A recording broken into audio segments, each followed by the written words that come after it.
Sports art पर स्वागत है आपका। मैं हूं आपके साथ रोहित।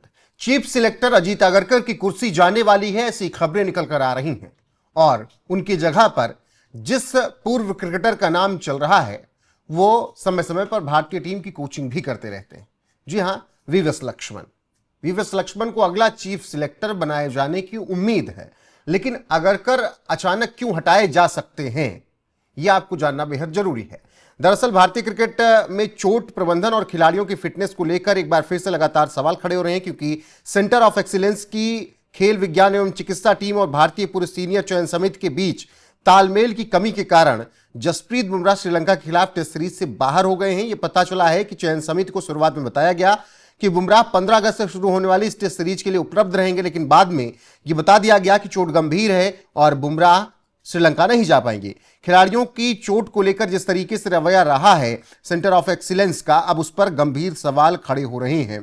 अब ऐसे में इसी चर्चा के बीच वीएस लक्ष्मण सहित सीओई के टॉप अधिकारियों और चयन समिति के अध्यक्ष अजीत आगरकर के बीच वर्चुअल बैठक भी हुई और खेल में चोट लगने की जो स्वाभाविक प्रक्रिया है उसके बाद इलाज अच्छे से क्यों नहीं हो रहा है, टाइमिंग क्यों सही से नहीं मिल पा रही कि प्लेयर कब तक सही हो जाएगा, इन सब को लेकर चर्चा हुई है। क्योंकि भारत में कई प्लेयर इस वक्त चोटिल हैं। जसप्रीत बुमराह, हर्षित राणा, वाशिंगटन सुंदर, रेड्डी, इसके अलावा हार्दिक पांड्या को लेकर भी चोट की खबरें रहीं। अब ऐसे में टीम इंडिया की सिलेक्शन कमेटी के चेयरमैन अजीत आगरकर का भविष्य सवालों के घेरे में है, क्योंकि रिपोर्ट्स के मुताबिक खबरें हैं कि सितंबर 2026 में उनका मौजूदा कार्यकाल खत्म हो रहा है, तो बीसीसीआई उनका कार्यकाल नहीं बढ़ाएगी। 2027 वनडे वर्ल्ड कप तक उन्हें नहीं खींचा जाएगा।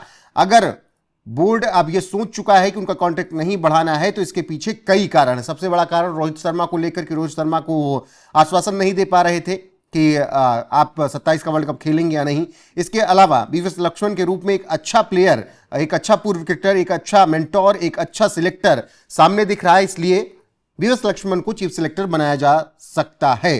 इसके अलावा इंग्लैंड दौरे के दौरान हुई घटनाओं ने बीसीसीआई को आगरकर का कार्यकाल 2027 के वनडे वर्ल्ड कप तक बढ़ाने के लिए फिर से विचार करने पर मजबूर किया है और लगातार यही संभावनाएं जताई जा रही थी कि रोहित शर्मा के क्रिकेट करियर को लेकर जिस तरीके से अजीत आगरकर तमाम सवाल खड़े कर रहे थे, उन्हें बाहर करना चाहते थे, उन्हें 2027 वर्ल्ड कप में नहीं ले जाना चाहते थे। लॉर्ड्स वाला वनडे मुकाबला उनका आखिरी मुकाबला खबरें आ गई कि ये होगा, तो उन सब चीजों से बीसीसीआई खफा है। इसके अलावा चोट प्रबंधन को भी नहीं संभाला जा रहा है सही से। ठीक है, चोट लगना स्वाभाविक है, क्रिकेट है, खेल है, यहाँ चोट लगती है, लेकिन प्लेयर चोटिल हो जाते हैं, पता ही नहीं चलता है कब फिट होंगे, इसका कोई किसी के पास जवाबदेही नहीं है।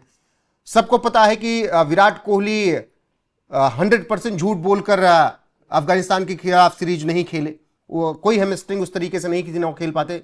जूते बेचने के लिए, जूते के मैनेजमेंट के लिए पूरा काम ठीक था।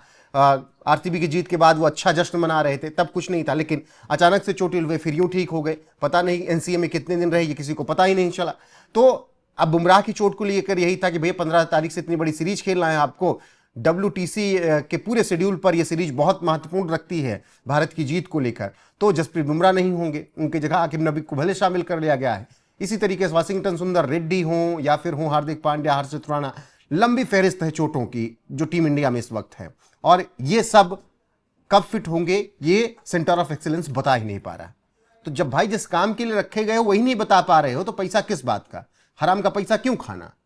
तो सिलेक्शन कमेटी को लेकर भी यही सवाल है कि आप क्यों ऐसे प्लेयर्स को सिलेक्ट कर लेते हो जिनका कंफर्मेशन आपको नहीं मिला है कि ये खेलेंगे या नहीं खेलेंगे। स्टार लगा देने से क्या मामला थोड़ी बन जाता है कि देखेंगे कि ये ठीक होंगे तो खिलाया जाएगा, नहीं खिलाया जाएगा। तो इन्हीं सब चीजों को लेकर अजीत आगरकर थोड़ा खतरे में है। सितंबर 2026 में उनका कार्यकाल खत्म हो रहा है और मुझे लग रहा है कि यहां के बाद उनको टाटा बाय बाय भी कर दिया जाएगा और 27 वनडे वर्ल्ड कप तक कोई नया चीफ सिलेक्टर रखा जा सकता है। उसमें आप वीएस लक्ष्मण का नाम चीफ सिलेक्टर के तौर पर देख सकते हैं। बाकी रुद्र प्रताप सिंह, प्रज्ञान ओझा और ये जो टीम है सिलेक्शन कमेटी की वो वही बरकरार रह सकती है, उसमें कोई बदलाव नहीं किया जा सकता है। अब देखना होगा कि क्या कुछ होता है। बाकी आपको क्या लगता है, क्या आगरकर का कार्यकाल खत्म कर ही देना चाहिए या फिर उनको आगे कंटिन्यू करना चाहिए 27 के वर्ल्ड कप तक? कमेंट बॉक्स में अपनी राय जरूर दीजिएगा।